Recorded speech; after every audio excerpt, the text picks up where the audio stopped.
ডাক্তারের ৬০০ টাকার ভিজিট ১,০০০ টাকা কেন?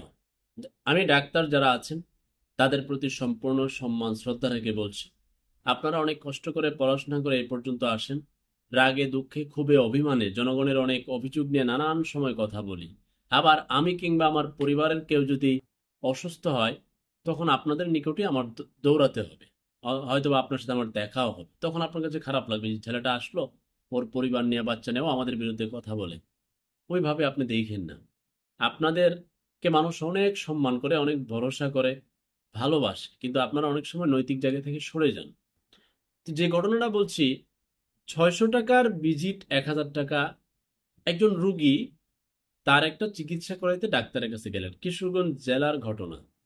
ডাক্তার মহোদয় আসেন প্রতি শুক্রবারে একবার ঢাকা থেকে। তো ৬০০ টাকা ভিজিট দিয়ে তিনি দেখাইতে গেলেন। দেখানোর পরে তাকে কিছু টেস্ট দিলেন। তো টেস্টের সে রিপোর্ট আসতে আসতে তো রাত ৯টা, সাড়ে ৯টা বেজে যায়। তখন এর মধ্যে সে ঢাকা চলে যায়। তার কাজ শেষ করে সন্ধ্যা ৬টা পর্যন্ত থেকে সে ঢাকা চলে যায়। তার মানে ৬০০ টাকা ভিজিটে যে তাকে রুগী দেখলো, তো রুগীর সাথে কিছু কথা বললো আর রিপোর্ট টেস্ট দিল, রিপোর্ট তো দেখে নাই, ওষুধও তো লেখে নাই। তো পরবর্তী সপ্তাহে তার সাক্ষাৎ। এখন পরবর্তী সপ্তাহে যখন সাক্ষাৎ করতে গেল, তার আগে বলছে আপনাকে টিকিট কেটে রাখতে হবে আগে আবার ৪০০ টাকা দিয়ে। তখন প্রশ্ন করলো যে এটা কেন, বলছে এটা সিস্টেম। তো কোনো একটা মাধ্যমে আমি জানতে পারি। তো যেহেতু কিশোরগঞ্জ জেলার ঘটনা এবং ঠিকানা আমি নিয়ে, আমি সরাসরি আমার ছাত্রকে নিয়ে আমি গেলাম। সুন্দরভাবে জিজ্ঞাসা করলাম যে কি ঘটনা। উনি ৬০০ টাকা দিয়ে ডাক্তার দেখলেন, তার পরবর্তীতে ওই রিপোর্ট তিনি টেস্টের দিলেন, টেস্টের রিপোর্ট দেখলেন না, ওষুধও লিখলেন না। আবার পরের সপ্তাহে এসে টেস্টের রিপোর্ট দেখবেন, ওষুধ লিখবেন, আবার ৪০০ টাকা কেন দিতে হবে? বলছে পরবর্তী সাক্ষাতে তো ৪০০ দিতেই হবে। আমি বলছি প্রথম সাক্ষাতে ৬০০ টাকার উসুল কি হলো? কথা বললো, কি কি টেস্টের কথা বললো, ব্যাস, এটাই কি ৬০০ টাকা তার দাম হয়ে গেল? তখন সে বলছে দেখেন ভাই, এখানে রাগারাগি করে তো লাভ নাই। আমি ঢাকাতে গেছি, আপনি তো আসতেছেন ১ সপ্তাহ পরে, ৪০০ টাকা কেন? আমি নিজে ওইখানে যিনি টিকিট কাটতেছে, হ্যাঁ, বলতেছে আমি একটা রোগে, আমি এখন দায়িত্ব আসছি কিছুদিন আগে, তো আমি ৩ দিন পরে গেছি, আমাকে আবারও ভিজিট দিতে হয়েছে, ফুল ভিজিট। এটা ঢাকার সিস্টেম, কোন একজনের কথা বললো। বলছে উনি তো ৬০০ টাকা ভিজিট নেয়। তো অনেক নিচের পদবি আছে। হ্যাঁ, কি কি বললো, প্রফেসর, অধ্যাপক, সহযোগী অধ্যাপক, কি কি যেন আমাকে বুঝাইলো, যে এরকম আছে ওনার নিচে, তারপর আর ৭০০ টাকা ভিজিট নেই, উনি ৬০০ নেয়। তাই বলছে উনি তো ৬০০ নিল, লোকজনকে দেখাইলো, এটা ফাঁকি দিল কি? পরের বার আবার একই রিপোর্ট সে দেখবে, কারণ রিপোর্ট টেস্ট দিছে, টেস্ট তো আর তার ওই টাইমের ভিতরে আইসা হাজির হবে না, ৯টা, ১০টা, ১১টা, ১২টা বাজে যাবে, ২ দিন পরেও হইতে পারে।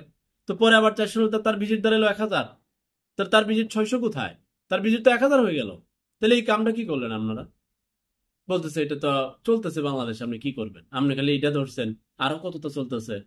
আমি বলি ভাই, এখন যদি এরকম ভাইপারদের সাম্রাজ্যে আমরা পড়ে গেছি না। হ্যাঁ, আমরা একে দোষাই, ও এরে দোষাই, এ ওরে দোষাই। এখন ডাক্তার, দেখেন, এখন আপনি বলতে পারেন যে ডাক্তারের ইনকাম নিয়ে আমার হিংসা না। ওনারা পড়াশোনা করে আসছে, মেধা যোগ্যতা গুণে ওরা বসছে, এটা ওদের ব্যাপার, এখানে আমার প্রশ্ন না। এরা একদিন যদি ঢাকা থেকে এসে বসে সকাল ১০টা থেকে সন্ধ্যা ৬টা পর্যন্ত রুগী দেখে, এবং রুগী যে ৬০০ টাকা দিয়ে যায়, কয় মিনিটের সময় দেয়? আচ্ছা ঠিক আছে, দিতেছে দিতেছে, মিনিমাম লাখ খানিক টাকা শুধু ভিজিটেই পায়। তারপরে টেস্টের কমিশন আছে, এগুলো তো প্রকাশ্যে চলতেছে রে ভাই। তো একটা মানুষের কত টাকার প্রয়োজন? তো ডাক্তার মানবিক হবে না? ডাক্তারের কি শুধু টাকাই দেখতে হবে? এখন সরকারি ভার্সিটি যে ডাক্তারগুলো পড়েছে, তারা তো সরকারের এখানে, আমার গভর্নমেন্ট তাদেরকে খরচ দেয় না? গভর্নমেন্ট খরচ করতে নেয়, জনগণের ভ্যাট ট্যাক্সের টাকা দেয়, জনগণের টাকাই তো পড়ে আসলো না তারা। আবার জনগণরা এসে ভিজিটের নামে, টেস্টের নামে কত কিছু ভাই, এগুলো করা ঠিক না।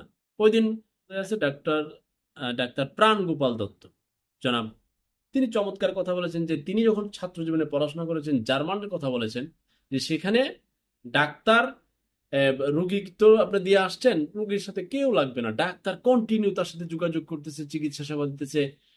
সকাল থেকে রাত্র ৮টা পর্যন্ত, সকাল ৮টা থেকে রাত্র ৮টা পর্যন্ত ডিউটি চলছে চলছে চলছে, সারা রাত চলতেছে। ডাক্তার সাথে কি চমৎকার কম্বিনেশন!